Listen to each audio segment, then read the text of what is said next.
And so it'd probably be a good idea if we put our attention on those things and allowed other people to do the things that we may not be good at. Now, that doesn't mean that we may not want to learn to be better at some other things that we're weak in, but the fact of the matter is there's probably plenty of work to be done in the areas where we are good. And so to say yes to that, but you don't have to, every time somebody offers you a position at a group or at area or at a region, you don't have to say yes just because you think that that's what you're supposed to do. You're afraid it won't look good or something. If you say no, get quiet. Make a decision within, is this for the common welfare? Is this, can I actually do it? I mean, I can't even tell you how many times people have taken positions they shouldn't have taken and then later resign the position, which is really not good. So, to stay the course, to move in the direction of those desires of our heart, but it means that when we do this, we have to change certain habits. We have to release any rituals and habits that we might have established that do not contribute to our purpose. So this food thing that's going on with me right now, I've noticed some very interesting things. The weight loss is continuing, but it's a lot slower. But I have not taken any kind of painkiller at all since the second week that I was doing this. And I was starting to take, because I had inflammation into my joints, I'm feeling arthritis all over the place. And when I went on this thing, all that stopped. All the inflammation is gone. I have I'm not having any kind, it doesn't even occur to me to take some kind of a painkiller. This is a direct result of just changing what I'm putting into my body. My energy is higher. I'm sleeping longer with less interruptions in the sleep. So something's going on that I'm not exactly sure what it was that I was eating that was causing these problems. I have some suspicion. But the reason I bring that up at this point is to say that I had many temptations over the past couple of days to go off the plan. And the plan actually says that that's fine if you do it but notice what happens when you do. But I made a decision to stay the course because the benefit that is coming to me. Now here was a thing that I had to be open-minded about, because some of the things that the woman said that I may be sensitive to or allergic to, I didn't believe it. It wasn't in my belief system. I thought it was just some kind of a trendy thing that, somebody was going to make $1 off of it. And it may be. It may actually be that. But the fact of the matter is, something that I was eating was causing me suffering. Again, I don't know exactly what. But now I'm not suffering. My feet don't hurt. My knees don't hurt.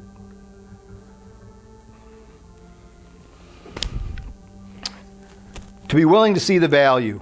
To be willing to see the value, first of all, in every person that comes in front of us. This is how to keep to keep this fresh and to keep it so much more fulfilling, is to see the value in every person, but not just the value in every person, to see the value in every situation that's unfolding. Because if we can remember, even when it starts to look like it's about to be a catastrophe, that somewhere in this problem, there is good. There is a good outcome somewhere in the midst of this problem. Even after it's turned into a catastrophe. Even, when we're looking at the wreckage of something that just occurred, to say that, I know it's a cliche, but the phoenix can actually rise from the ashes here. And that's the attitude that we have to have. We can't have the attitude that what we're going to do is to sit in the middle of the ashes, maybe dump them over our head like they used to do in olden times, and lament. But rather to see that, yes, okay, everything's... And I love the story, and I'm not sure if it actually happened or not, but in East Orange, New Jersey, where Thomas Edison built that huge factory where all of his electrical marvels were being produced, they had a big fire. This did happen. They had a huge fire. And his son was running all over trying to find him, and he sees him standing up on the hill, and he comes running to his dad, and old Thomas said, "Go fetch your mother. She needs to see this. All of our mistakes are being burned up."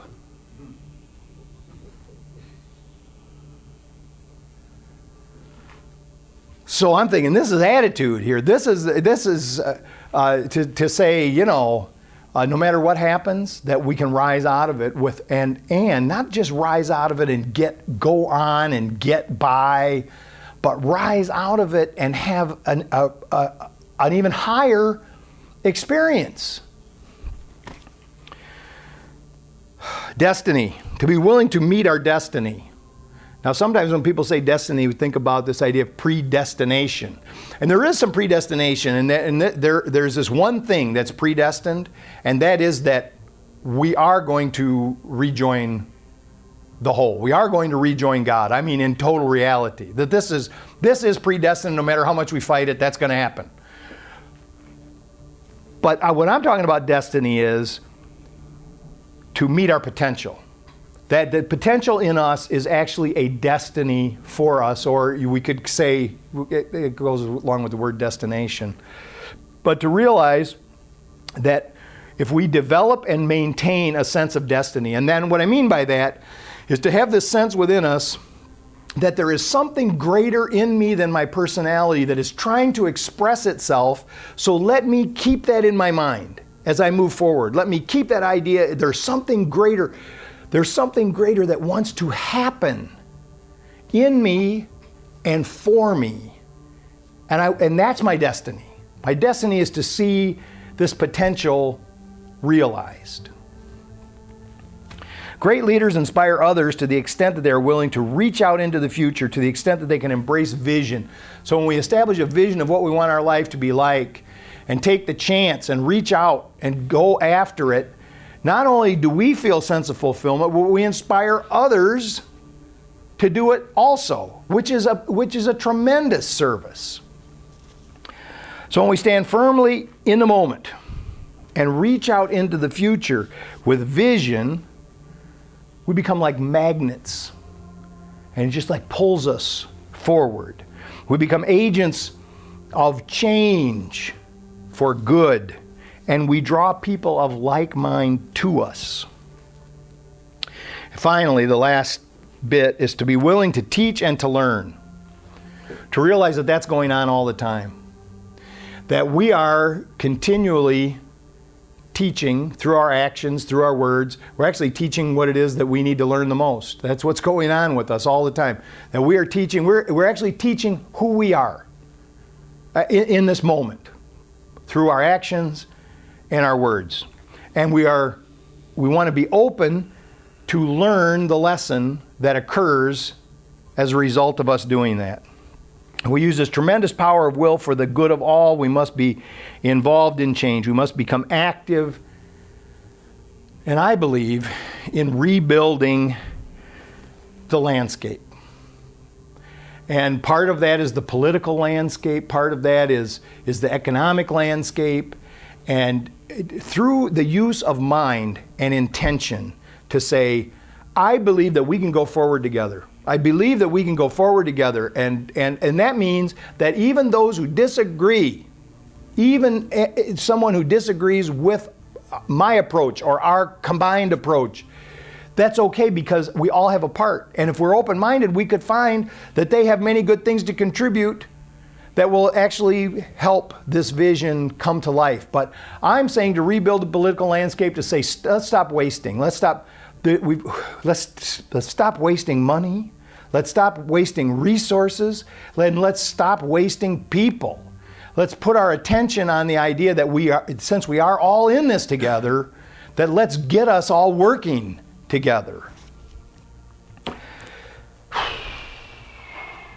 To weave a new social fabric with the common welfare in mind, to reinvent the nature of education, so the building blocks of the life that we seek. We do not just seek this for ourselves alone, but for the good of all. To immerse ourselves in the river of life, to flow in the direction of our talents and abilities, to not fight the currents of our own uniqueness. In this river, the gifts of individuals come together to join with the greater gifts of oneness, and every living thing benefits. Teach will. I will do this today. Teach will. to learn will. Practice willing your life, and you will live the life you will. That's enough. There's a little wordplay there at the end.